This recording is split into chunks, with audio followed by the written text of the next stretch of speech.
YouTube family, what is going on? Thanks so much for tuning in. Welcome to the channel. I'm Deborah. This is Purusha Intuitive, and we are looking at the the full moon we're having this week in Scorpio.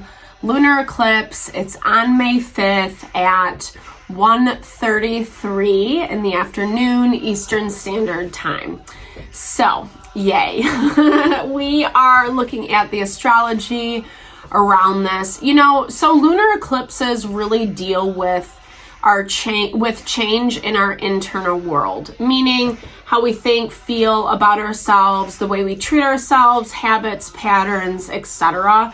And Scorpio really is that energy of being able to look at the good, the bad, the ugly in order to make those changes. It's coming off of the new moon solar eclipse we had back at the end of April. And so there's like different eclipse seasons cycles that generally last 6 months throughout the year. So this is the first of the eclipse cycles. And, you know, like I said, lunar eclipse, it's our internal change. Solar eclipse is the external change. This full moon is a little tense, but again, it's dealing with stuff that we ourselves have to come to grips with, have to come to terms with. It's a lot about how we feel in our own skin, whether we're comfortable or not, how we are managing the people, places, and things in our life. You know, and kind of if we're listening to leading up, like taking the higher road, healing what we need to heal, but being assertive where we need to as well, right? Healing doesn't specifically mean that we become a doormat. I'm sure you guys kind of know that, but it's a little bit of, you know, a gamble, because the South Node, which deals with our karma, it's like our knee-jerk reactions, right? The things that make us feel more comfortable, the things that we don't really want to grow out of, etc. It's been in Scorpio for quite some time. And with the moon in Scorpio, even though they're not conjunct, it really kind of just exasperates that desire to go back to the bad behavior. And I'm not specifically talking about something someone else shames you about. I'm talking about how you feel about yourself, right? It's also heavily aspected to Uranus, and that is the other, let me just zoom in. Oh, well, duh, Deborah. So, why am I not seeing that? Yeah, so the sun and sorry about that. I have it on my phone, so everything's like super mini. I just had to zoom in, duh. So like I said, this full moon is aspected to Uranus. It's conjunct with the sun in Taurus. So Taurus is a very grounding energy, but Uranian energy is not. It's actually like the complete opposite, right? Because it, you know, it's very revolutionary. It doesn't mind rebelling against the norm or against what it believes in. It can also be very chaotic.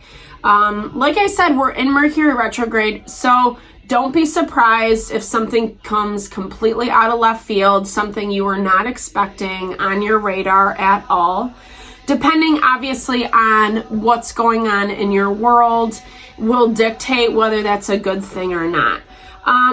It's not like the easiest energy, but again, there is kind of this buffer room of doing the work. So if you have been really proactive about your goals, your manifestations, what you're trying to bring in to your life, Venus is sextile to Jupiter. That gives us a lot of abundance, a lot of blessings when we're pursuing our heart passions, the things we love, that we feel sensual. It's a great time to kind of just allow yourself to feel really good about what you're doing. So that does mean cutting out the BS. I think it's a constant life theme for sure, but it's been something more in focus lately about stepping away, leaving behind the people, places, and things that don't serve you. And you know, it's not necessarily the time to like make something happen, because Mars is square to Jupiter at this time, and we don't want to mess with our money, right? Be mindful, be practical, don't be overindulgent. You know, it's about honoring versus lavishness, living like a lavish lifestyle. I mean, if you got the finances, obviously go for it. But the Venus sextile to Jupiter really allows it to the simpler things that are honoring and supporting of our physiology, our well-being, our heart, etc., to be more fluid. But like I said, that Mars square to Jupiter, that can really throw things off if we're a little too aggressive with our spending, or, you know, kind of trying to look a certain way. Because with Pluto moving into retrograde, it's, again, bringing up the things that we struggle to change. This is going to last through October, so it's kind of in place for the bulk of the year. You know, it is sextile to Neptune this full moon, which is great because it says that we're pretty aware of what we need to handle in our life. But actually doing it, putting our money where our mouth is, that's going to be the true test. And there's a little bit of hesitation around that. I feel like Black Moon Lilith is going to still bring in, you know, she always does. She's square to Uranus, Mercury, the sun, the moon. So it's a test, right? It's a test on yourself, how you feel about yourself, how you communicate that not only to yourself but to the outside world, you know, and then your ability to kind of like live from that space of authenticity and integrity, right? The one thing about Uranian energy that I love is it fights for the little person, right? So the underdog, and obviously that can be very applicable to whatever we're trying to change in our life. We have to fight for that belief, that idea, that goal we have, even if it seems so out of reach, right? And that's where Black Moon Lilith can be a little bit tricky. Like, are you sure you want that? Well, isn't this going to be easier? Or look, this has changed this time around, even though you know deep down it hasn't. We have pretty positive aspects to Neptune for the most part. The only tension is with Venus square to Neptune, which, I don't know.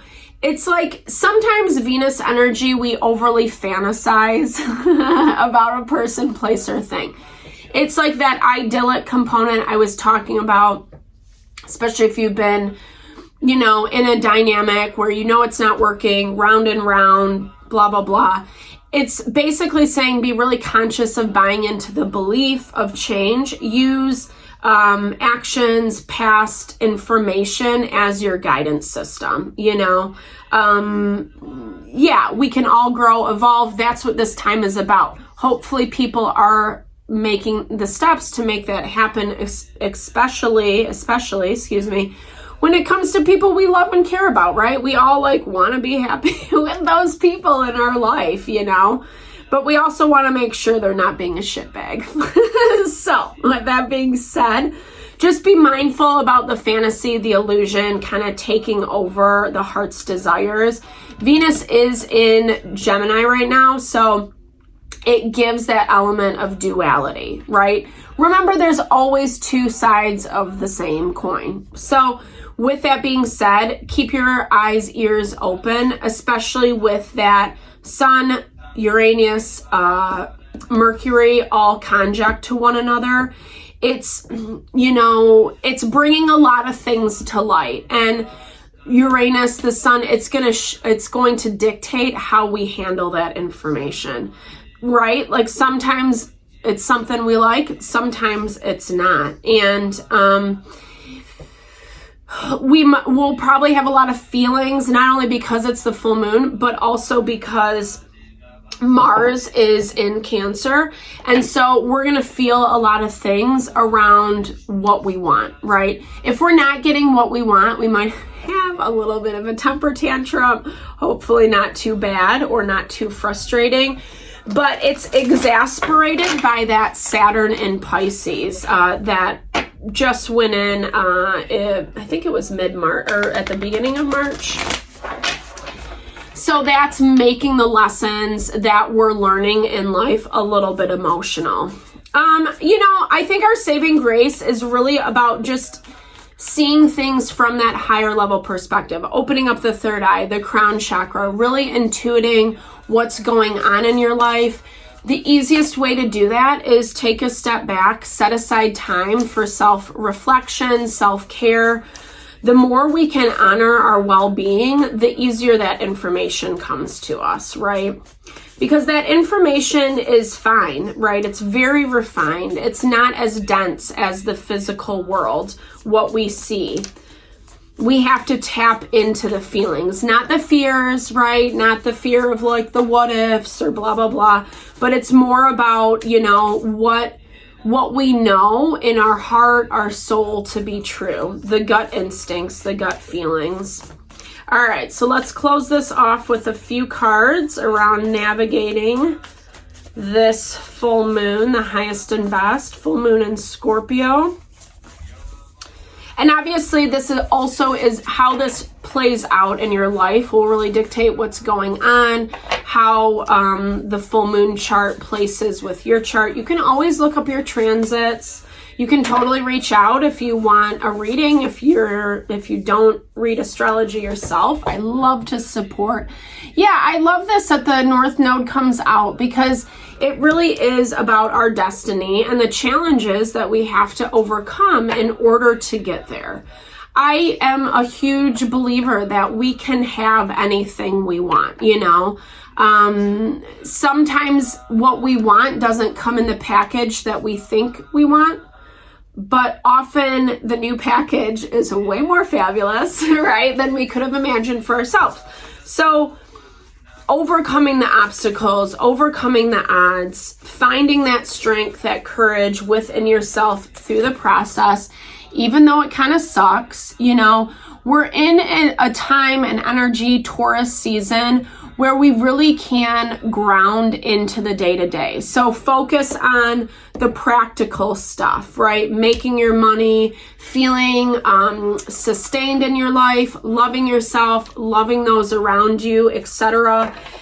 Venus governs Taurus. So connecting to that energy of love and keeping it simple, right? Not overcomplicating things. That gives us the strength, the stability, the support to make the choices that we need to, because things are coming to head. I love that the vertex point shows up. I didn't touch on this in the reading. It is, I meant to, however, it is in Capricorn, and vertex point is really bringing to head situations in our life, things that need to be dealt with, etc. Karmic point, fated connection. It's the turning point, right? So, which makes a lot of sense with Mercury and Pluto in retrograde, because it forces us to look at and make changes accordingly, and it's all coming to head. And actually, the vertex point is super positively aspected by the sun and moon, its trine and sextile, which gives us a sense of ease and balance through kind of the murky waters. Obviously, not everything is easy, especially when we have to deal with like a long-awaited climax, something coming to the surface, coming to head. But I also feel like the time that we have to be patient, that we're waiting for things to hit this point, is the time that we can strengthen ourselves, build our foundation, find that grounding that I was talking about.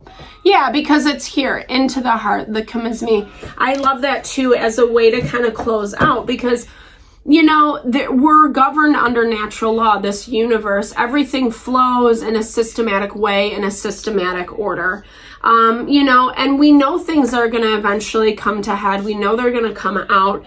And part of life is the preparing, is the learning, is the growth. So we can evolve and really call into what is so beautiful, so magical, so powerful for our heart.